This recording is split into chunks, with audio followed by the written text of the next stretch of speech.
remember the guilt, I remember the shame, I remember asking myself, what did you do?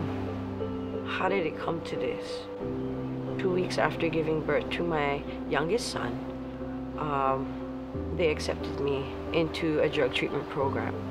In no time, I ended up using. I ended up relapsing.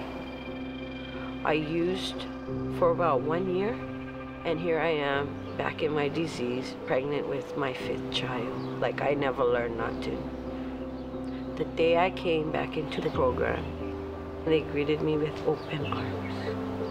If it hadn't been for those people in my life who loved me unconditionally, never saw me as that criminal, never saw me as the bad mom, but a person with hope. And that's where, for me, my recovery became real. And by them accepting me, I was able to accept myself. I'm coming up on 8 years clean and sober. I got all my 5 children living with me. Today, I help women who are just like me, battling with this disease in very early recovery. And it's more than just a job. For me, it's life. It brings me happiness to be able to give that message of hope.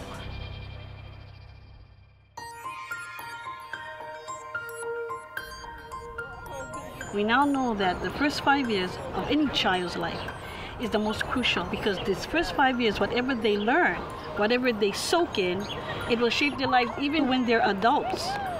You know, if you look at the problems today, the homeless, the drugs, the alcohol, chances are they missed something in their early childhood.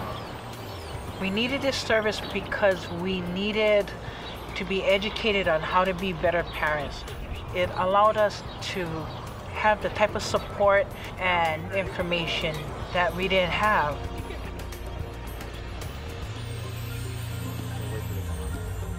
We do some assessments with her to see where she is. We pull out some of the weaknesses and the strengths.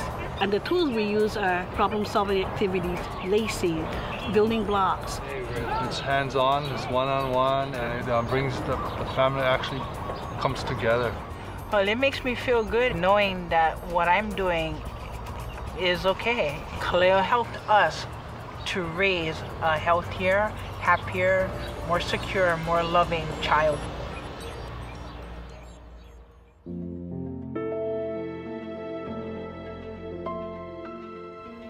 Women who come to our program are often abused. They're going through rehabilitation. They've been incarcerated. They've been homeless. In some cases, some women can't even look at themselves in the mirror when they come in. After I got out of prison, I needed to go get a job, and I didn't have any clothing to wear. So I was told that there was a place called Dress for Success.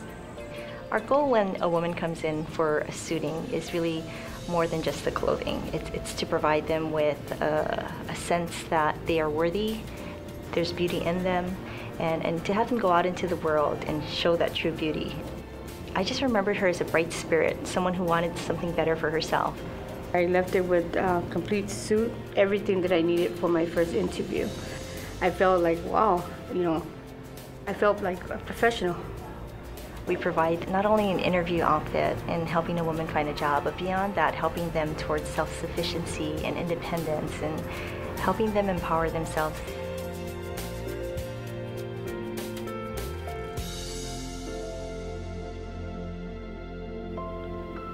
When I went to my job interview, I dressed up and walked in there and introduced myself. And I looked at the guy that interviewed me in the eye, and then I explained where I was and what I was trying to do. And I got hired. Now I know that I can look for a job, I can work and support my own self.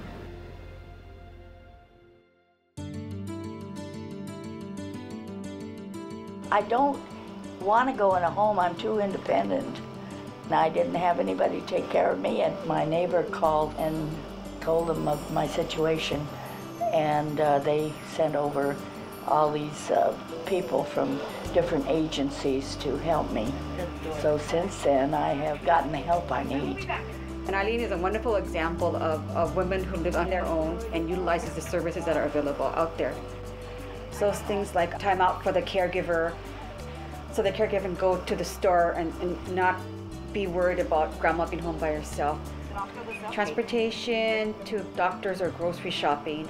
We also have home safety assessments for fall prevention. So it's more social support to help them stay at home as long as possible. Oh, I love to have the volunteers come over. I look forward to it. They go to the store for me. They clean my house. She goes to one of my favorite Chinese restaurants, and she calls and picks up my food and brings it over every Friday. So she'll have food that she enjoys on the weekend. Right. I enjoy the relationship. It's really fun. She makes it very fun to volunteer. You know, I mean, we don't go out and Party or anything together, but no, we are friends. Yeah. Yeah. From the bottom of my heart, I thank her. She thanks me every day, every time.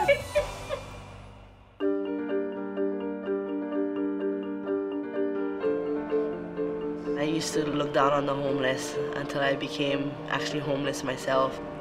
Living on the streets, not knowing how to find shelter, where to get food, freezing, getting kicked out of certain spots from the cops. I never thought I would be homeless. Jacob and Angela was staying at the park. They have 2 kids. We brought them in. They're building their lives back together. We definitely thought that it was the end, but then we came here and it just was a big new beginning for us. We help them get an address, their IDs, their birth certificates, bus passes to go to work and back, to get a job and start saving money. We give people a second chance, a chance to let them learn how to help themselves. At first I thought there was no hope. I was like, no way, I ain't gonna try or anything. I got a job.